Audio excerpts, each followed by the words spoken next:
မင်္ဂလတုတ်ပြီးတော်နမောတတ္တဗုဒ္ဓဝါတောရဟတောသမ္မာသမ္ဗုဒ္ဓတ္တနမောတတ္တဗုဒ္ဓဝါတောရဟတောသမ္မာသမ္ဗုဒ္ဓတ္တ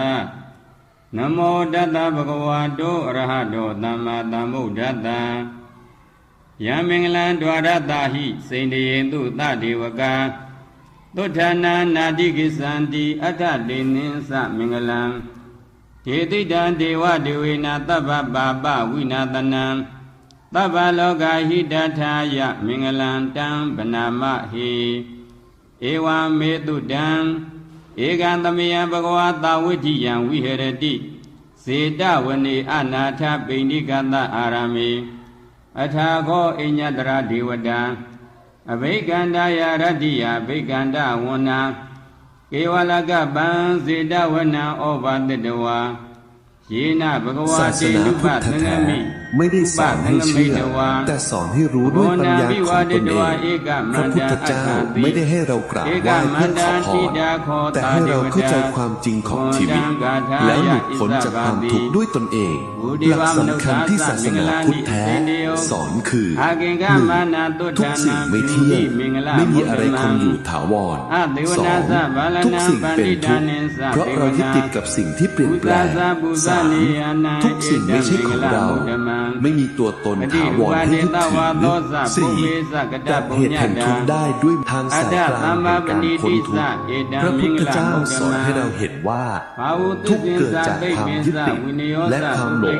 ว่าเป็นเราเป็นของเราเมื่อเห็นตามความจริงใจจะค่อยๆปล่อยวางและเกิดอิสระจากความทุกข์อนาคุลาสกรรมันตาเอตังมิงละมุตตมังดานิสะธรรมสริยา ศาสนาพุทธแท้ไม่ได้สอนให้เชื่อแต่สอนให้รู้ด้วยปัญญาของตนเองพระพุทธเจ้าไม่ได้ให้เรากราบไหว้เพื่อขอพรแต่ให้เราเข้าใจความจริงของชีวิตแล้วหลุดพ้นจากความทุกข์ด้วยตนเองหลักสำคัญที่ศาสนาพุทธแท้สอนคือ 1. ทุกสิ่งไม่เที่ยงไม่มีอะไรคงอยู่ถาวร 2. ทุกสิ่งเป็นทุกข์เพราะเรายึดติดกับสิ่งที่เปลี่ยนแปลง3. ทุกสิ่งไม่ใช่ของเราไม่มีตัวตนถาวรให้ยึดถือ 4. ดับเหตุแห่งทุกข์ได้ด้วยทางสายกลางแห่งการพ้นทุกข์พระพุทธเจ้าสอนให้เราเห็นว่าทุกข์เกิดจากความยึดติดและความหลงว่าเป็นเราเป็นของเราเมื่อเห็นตามความจริงใจจะค่อยๆปล่อยวางและเกิดอิสระจากความทุกข์นวดาตุเทงกิสันติตันติตังมงคลมุตตมังมงคลตุตันนิธิตัง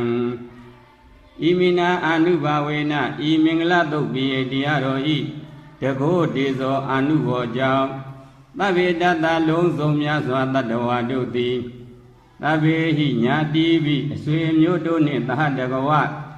အပြာပိသသဆိုရင်ကြောင်းကြမရှိကြကုန်သည်၎င်းနိဝေဒာစာတွင်ရန်အပြင်းရန်မရှိကြကုန်သည်၎င်းနေဒုက္ခသဆင်းရဲဒုက္ခမရှိကြကုန်သည်၎င်းအနုပါဒဝါစာဥပါဒဝမရှိကြကုန်သည်၎င်း